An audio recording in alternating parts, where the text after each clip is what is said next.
سلام. امروز میخوایم با هم دیگه از این نهالو که خیلی ترند شده و با سنجاق سر میزنم به سرشون رو درست کنیم. برو که بریم. مواد لازم واسه درست کردن نهال این چیزاست. نیاز به کاغذ رنگی یا مقوا یا فوم داریم. 3 رنگ. یه دونه سبز، چون من فوم یا مقوای رنگی نداشتم کاغذ رنگی برداشتم و با مقوای مشکی روشو میپوشونم.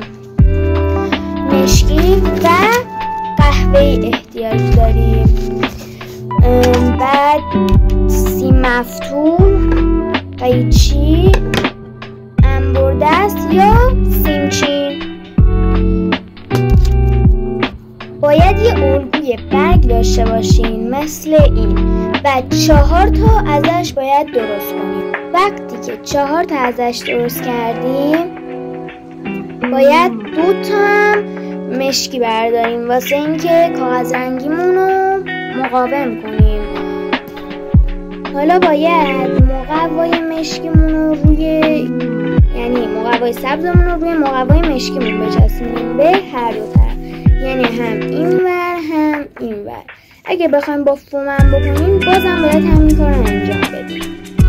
بعد اینکه این دوتا رو به هم دیگه چسبوندیم، حالا که اینا رو به هم دیگه چسبوندیم باید یه دونه دیگه هم درست کنیم با همین روش.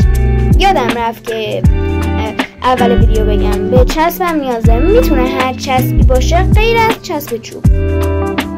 حالا که 2 تا برگ درست کردیم نیاز داریم به الگو سیم ما سیم مفتوله، ولی اگه شما سیم دیگه مد نظرتونه میتونین استفاده کنین، ولی سیم مفتول چون نرمه و با دستم حتی میشه حالتش داد خیلی راحت تره، پس من خودم از سیم مفتول استفاده میکنم. من واسه ارتفاعش اینقدر بریدم. راستی نباید این طرفش هم با هم دیگه بچسبونیم، فقط یه طرف رو میچسبونین به خاطر اینکه میخوایم سیم مفتول رو از این تو رد بکنیم. من سیم مفتولم رو عوض کردم. بعد باید اینو اندازه برگتون بگیرین و اندازه کل برگمون خمش کنیم به این صورت.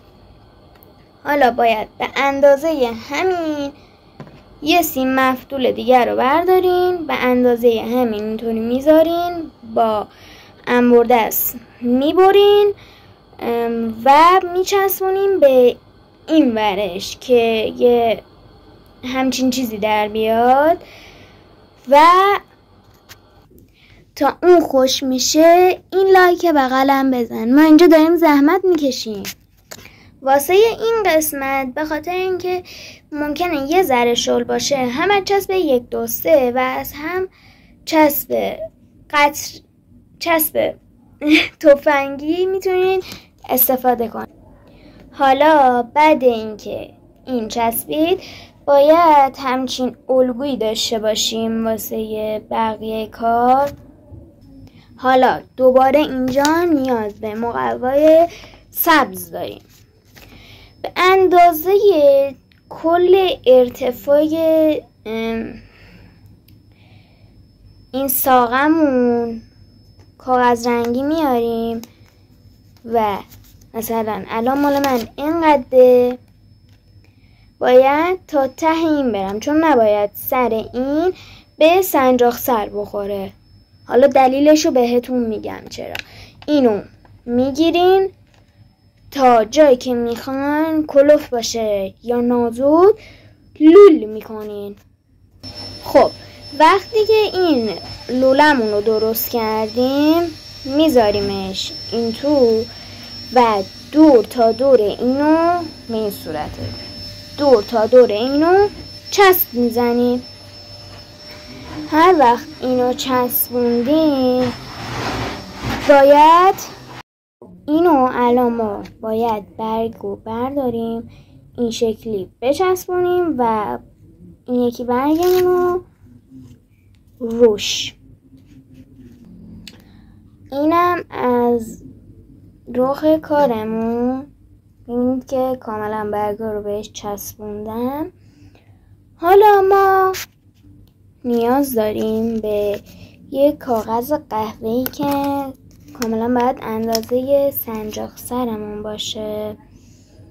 بعد اینکه این کاغذ رو چسبوندیم به سنجاق سرمون به این صورت، حالا نهالمون رو برمیداریم و میچسبونیم به وسطش.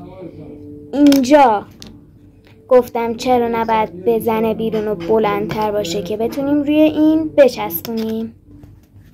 اینم از نهالمون. نظر شما چیه؟ تو کامنت ها برام بنویس.